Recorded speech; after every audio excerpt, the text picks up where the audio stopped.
Seconds on 88.1. You know about courage? I learned from my adoptive mom. She said sometimes you just gotta hold on. Just going there to do the job. Calm.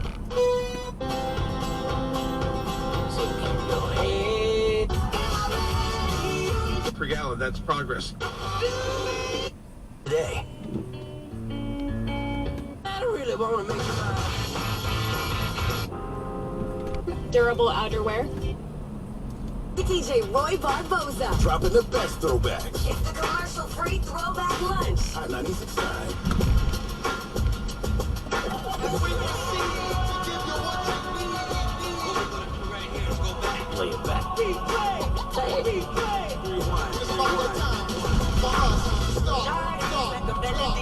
On B-Seed today, as a former prosecutor turned defense attorney, John Seed has the experience to represent you in your case. With years of training and courtroom experience in the areas of criminal law and DUI law, John Seed can help you. Call today. Responsive results. Attorney John B. Seed. Schedule a no-obligation consultation today. Online at johnseedlaw.com.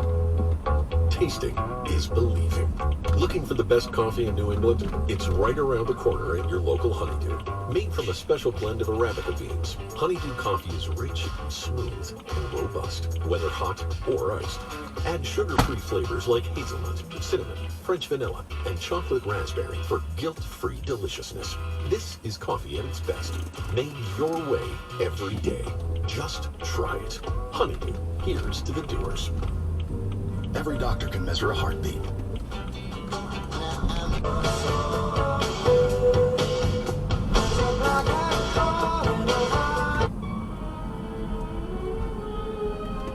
Of Taiwan after a British minister.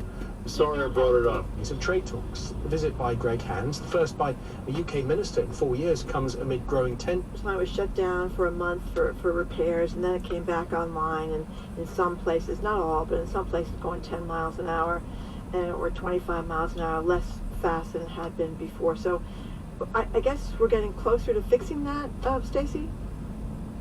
Yeah, I mean, so I think we're a little bit fixated on 10 miles versus 25 miles versus 40 miles, and I think things are getting a little bit better. I'm an Orange Line rider. I was on the Orange Line yesterday, and it was much faster than it was a few weeks ago. But I think what we have to come to terms with is that we have a long-term maintenance issue. And so there is a laundry list of things that are going to be completed by December, but that doesn't change that there's still work that needs to be done on the Orange Line. And I think to that issue of transparency and communication, the next administration and the next GM needs to real talk with the public about what Red Line and Orange Line maintenance schedules are going to look like for the next year. And that's what I'm looking forward to in addition to a faster ride. Yeah, you know, Jim, the Herald had a story about miscommunication involving the Green Line, where people thought it was going to go all the way to Union Square in Somerville, and in fact the train stopped at Leechmere and people didn't seem to know. I don't know, that seems sort of fundamental to let people know that. You think? Yeah, I mean, this just happened, right? You know, I belong to the advocacy group Transit Matters, and we have a group of folks who track this stuff pretty carefully, and for the life of me, it's inexplicable. We can't figure out what the service delivery model has been that informs I think you have two things happening at the same time. You have a woefully poor communications approach to service, and then you have a service delivery rollout of the new Green Line extension that to us is very opaque and inexplicable. I mean, I don't... Can you explain... wait, in terms of inexplicable, my apologies for interrupting. I don't even understand what's behind this. I read the stories and I still don't understand.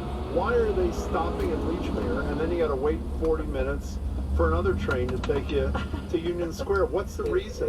What's their reason? Well, they haven't said, and I think there must be either some concern about track safety, or there's a shortage.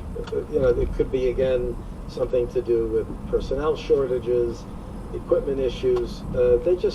this goes back to we haven't had the kind of full transparency on this kind of thing, and it's compounded when they don't communicate well. It's across the system. You know, the red line seems to be on a modest upward trajectory. Parts of the green line, certainly the red line, which I'm a heavy user of, have been on downward trajectories recently.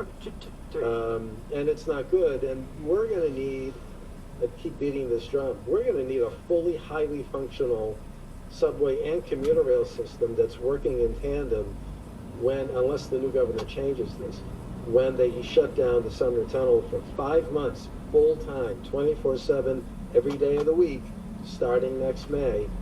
If you think that the weekend shutdown of the tunnel is causing some turbulence, wait till it's shut down all the time for 5 months. Yeah, but I think what I understand they're trying to do, Jim, which I think will help solve the problem, using the model of not telling people why the train is stopping at Leechmere, if they just don't tell us that they're shutting down the Sumner Tunnel for 5 months, it may not be that horrible after all.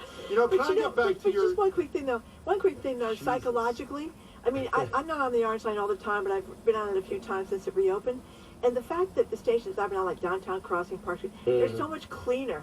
I mean, psychologically, it may not have anything to do with how fast they go, matters a lot. but It's boy, huge. does it feel nice to go to a clean station, doesn't it?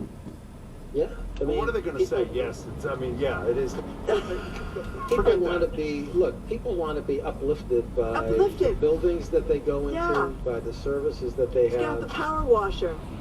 Yeah. Okay, can I get back to something else? I'm sorry. It's nice the platforms are clean, and we're all supportive of that. And can we do this quickly? They haven't been clean for 50 years, Jim. This is for both of you, starting to use that. I'm embarrassed to say, I mean, the likely governor after tomorrow, obviously we don't know yet, is Mark Healy, but he could answer this for Deal too. Have either of them signed on to what you two incessantly tell us about is the underinvestment? No, I don't mean that critically. I mean, you've been relentless, which is great, on the operating budget, underfunding of it. Have they, either of them, spoken to how they're making a commitment to making sure that's fixed? Stacey, starting with you, and then Jim, quickly if we can. Yeah, so Maura Healey has a more comprehensive transportation platform on her website than Jeff Deal, but they've both spoken to it. My understanding is that Jeff Deal is more focused on belt tightening, which we wouldn't agree with, right? That this sort of like we just keep starving the system and hope it gets better isn't working. It hasn't worked for the last decade. And Maura Healey did note that the entire transportation system, not just the MBTA, needs more investment. I haven't seen her get really specific, although I'm not surprised. You rarely see people get specific about how they're going to raise money when they're running for a statewide office. How do you feel about his commitment to that issue, Jim and Louise? I mean, well, Deal's commitment to it is predictable. Haley, I think, is sort of politically wisely kept herself a little bit apart from having to provide micro answers to questions like this, and so, and I don't blame her. I'm confident that if they get elected, the team of Healy and Driscoll, don't forget Kim Driscoll, she's been a mayor for many years and very transit and rail oriented, very much into the topic that we're discussing. I'm feeling good about it, and I've been around this business long enough to know that even the people you revere most in politics, whether it's for me, Mike Dukakis or Frank Bellotti, everybody disappoints you in one way or another. It's just let's take the rose-colored glasses off. But those of us who care about a better future for the T, I think, have a shot with Maura Healey in the governor's office at making the case persuasively and having her work with the legislature. And I suspect, unlike prior Democratic governors, particularly the last one I worked for, I think Maura Healey has a pre-existing relationship with folks in the Hill that will be a little bit different. You know, Jim, you've been around. It's usually Republican governors who do better with Democratic legislatures and not the other way around. I kind of think this might be different. Okay, we'll see. One last thing before you go, let's talk about Cambridge, Stacey, for 1 minute. I am not going to get into the vote that repealed all minimum car parking requirements for new buildings. I'm not going to do that. What I am going to ask you about is this. Apparently, the city council, on which